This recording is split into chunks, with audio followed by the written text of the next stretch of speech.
Hello, Soul Tribe, and happy Lunar New Year. Yes, this Wednesday, January 29th, marks the very first new moon of 2025. That's right. And it welcomes in the year of the snake, which I love so much. I don't know a ton about Chinese astrology. However, I do actually have a snake at my house.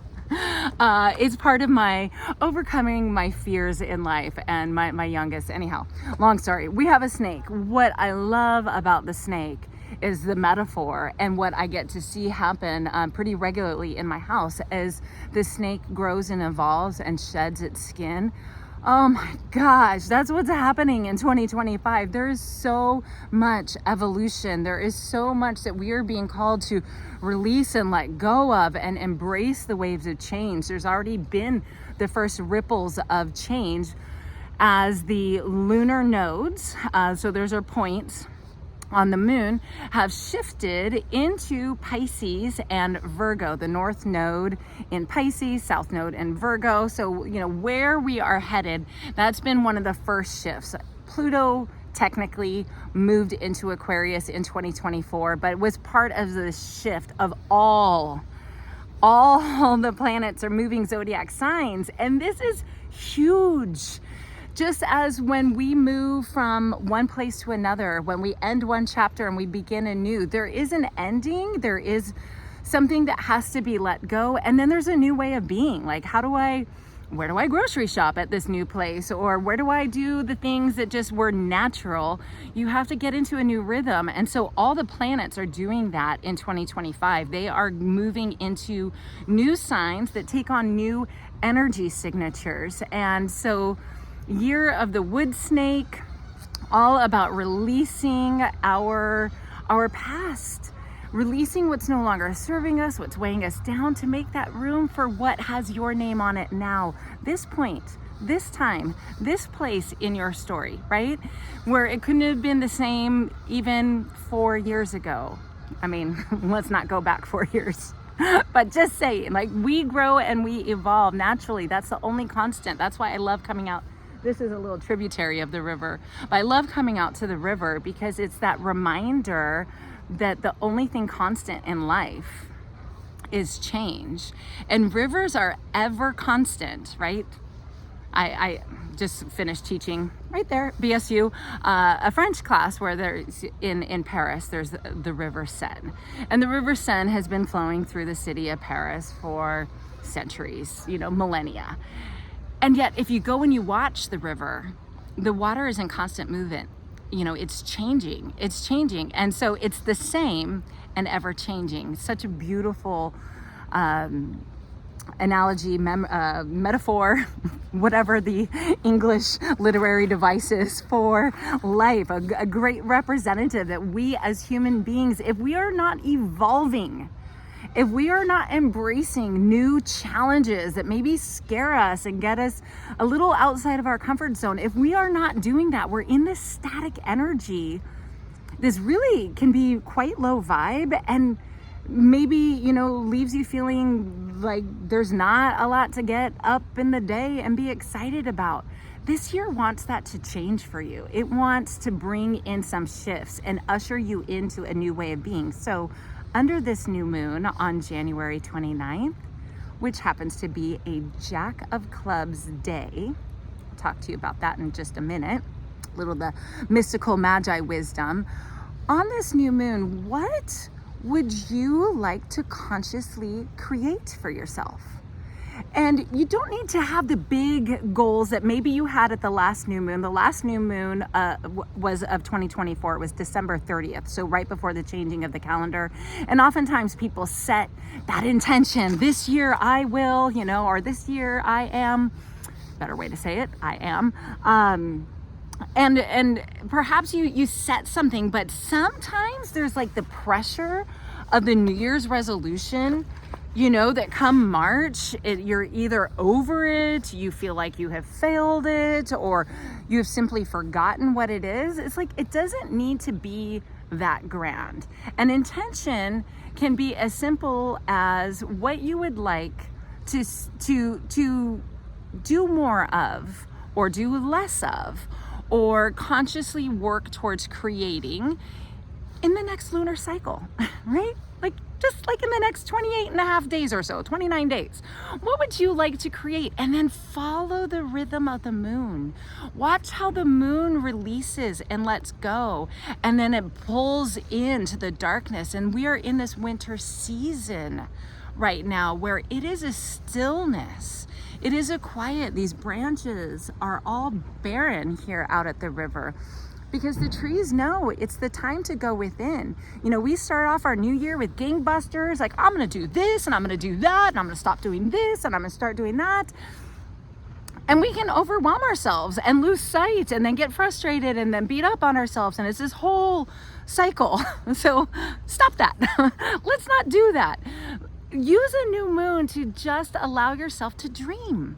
And this one that is hanging out with Pluto and receiving lovely energy from Jupiter is really it's a new signature, because Pluto moved into Aquarius just at the end of last year. So this new moon conjunct Pluto in Aquarius is a new energy. It's a new beginning.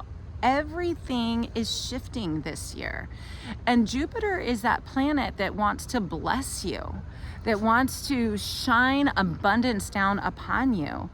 And so using the moon cycle to kind of like live our days, you know, to check in with ourselves is just such a great time to do that. It is a great way to live in rhythm with the seasons. The seasons, nature, Mother Gaia is our ultimate teacher. So new moon intention setting.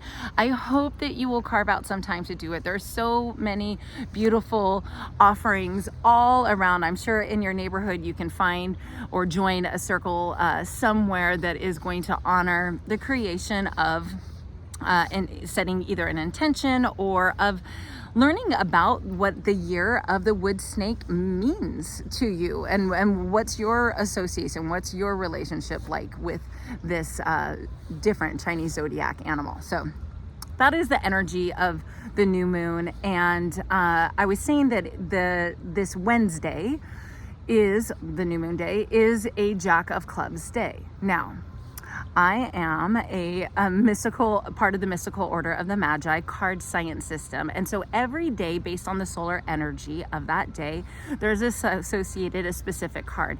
Jack of Clubs is such a creative card. It is the spiritual initiate as well. So it's like, how are we creatively stepping into our lives and connecting with source, with divine spirit? And the club is the suit all about our mind, about communication, about intuition, inner knowing, inner wisdom. And it all, like, I just love how when we get outside of our earthly existence and we look above and we look to the ancient wisdom that has been given to us as a deck of playing cards. That is what the Magi system is. People are like, Jack of Clubs, what? What does that tell me? It's phenomenal. Let me just tell you this little story about the Magi card science system. And again, what differentiates it from the Tarot. A lot of people know the Tarot system, and that is a very interpretive, intuitive art. Whereas the Magi card science system is this ancient guidance, is called a book of wisdom that comes from Atlantean energies and then moved into Egypt, where it was practiced at the temples before it went underground and became a secret society, until the time came that it was time to share it. That time is now. It's Age of Aquarius. So here we are, and I like to think of myself as a translator and a guide of this ancient system. We all have a specific soul roadmap that is assigned to us when we choose.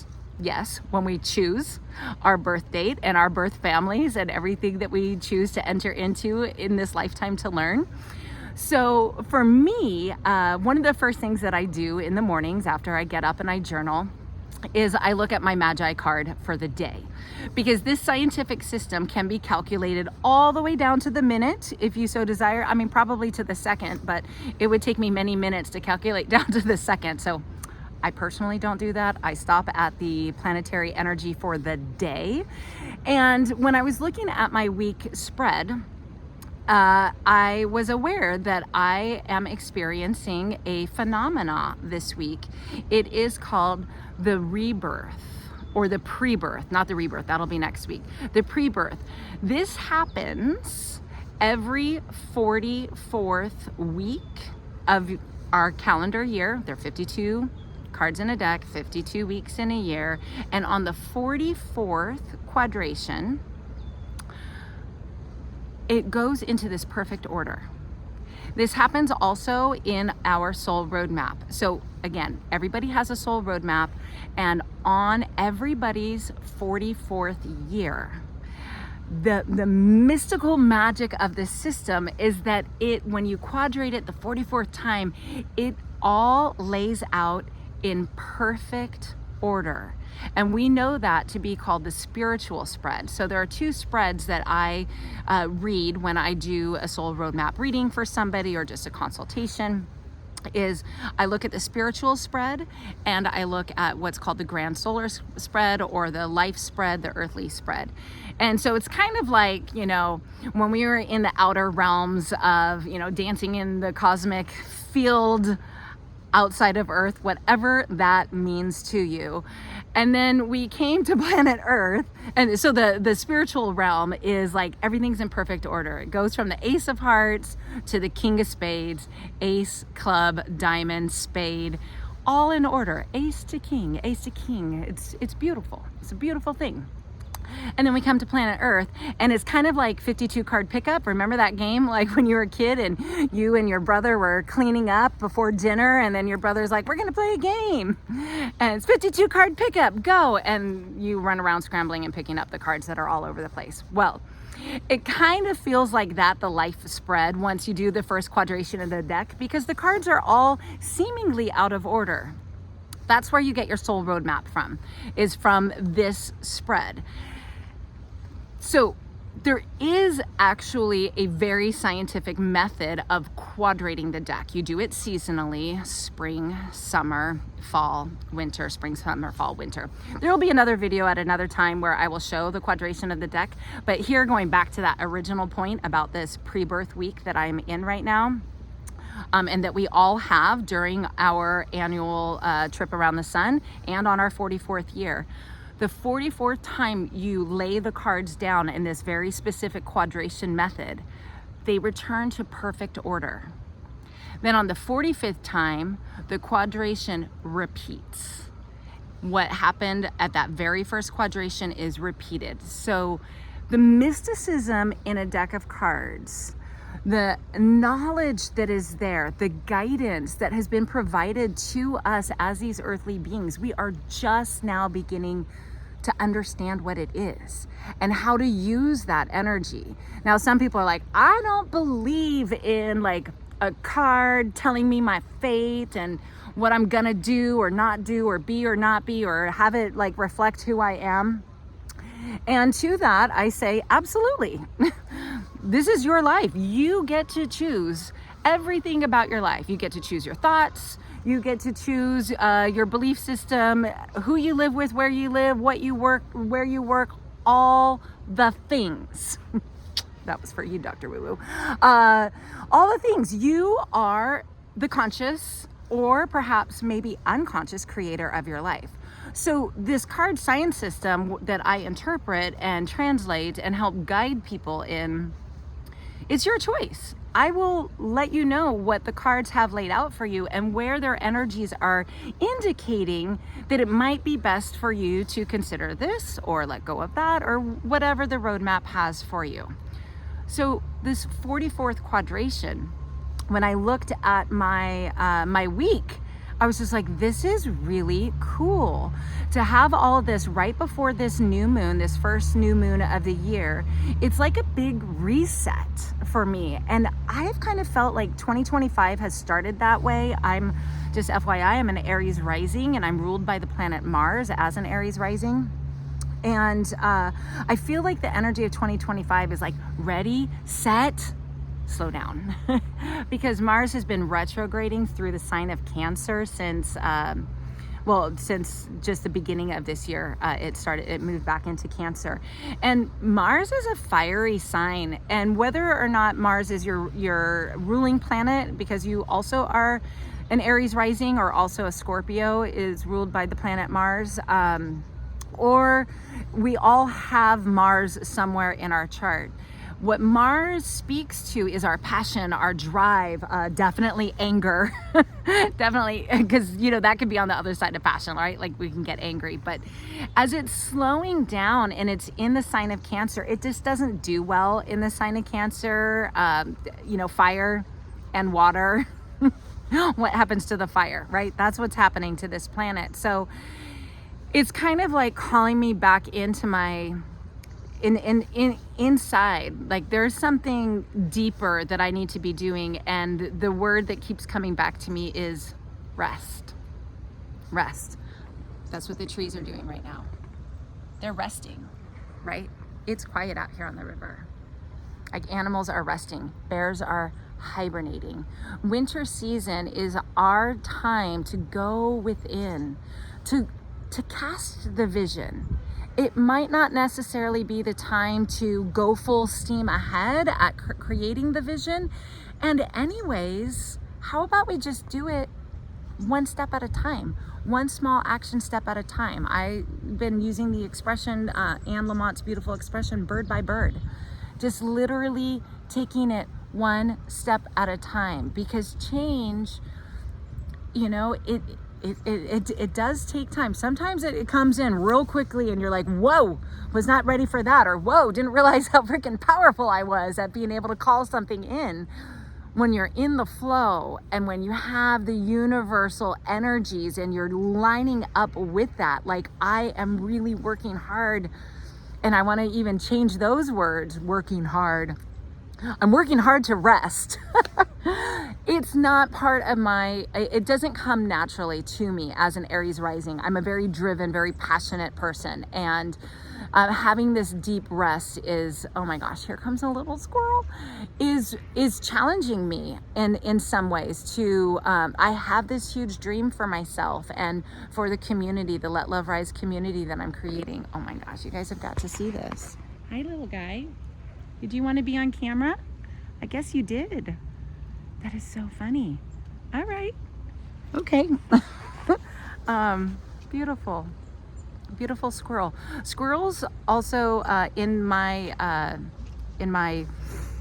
what animal deck is it? I have this animal deck, an oracle deck, and when a squirrel comes to you, or like it clearly is right now, just hanging out, this squirrel, it is all about the balance between work and play. Squirrels work really hard, right, to gather the nuts and save up for winter, but they also play. They play. My gosh, the way that the squirrels tease my dog in the backyard, it's pretty funny. Hi, little guy.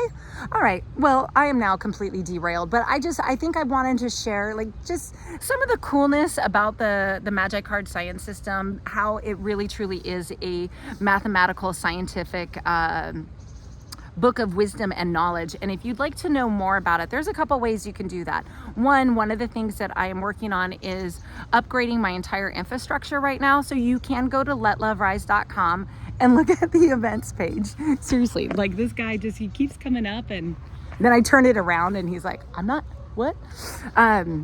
So the events page on Let Love Rise, there is going to very soon be Traveling Magi, where you'll be able to get more information. Traveling Magi of Let Love Rise, and that's me, c'est moi.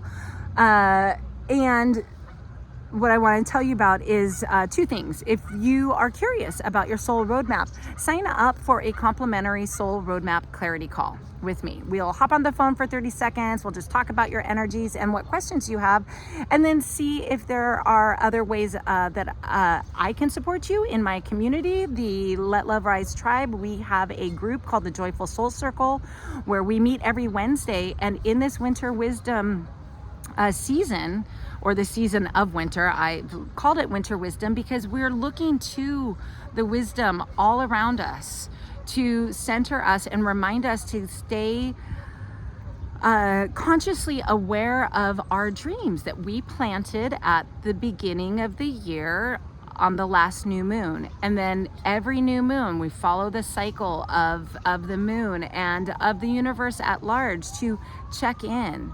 Because it's one thing to put it out there. It's a totally another thing to put it out there and then recognize what is preventing you from achieving or realizing this dream, this thing that you have, what's preventing you from doing that, or what action steps, what are the small little steps that you need to take to move towards that dream. So we do that in the Joyful Soul Circle.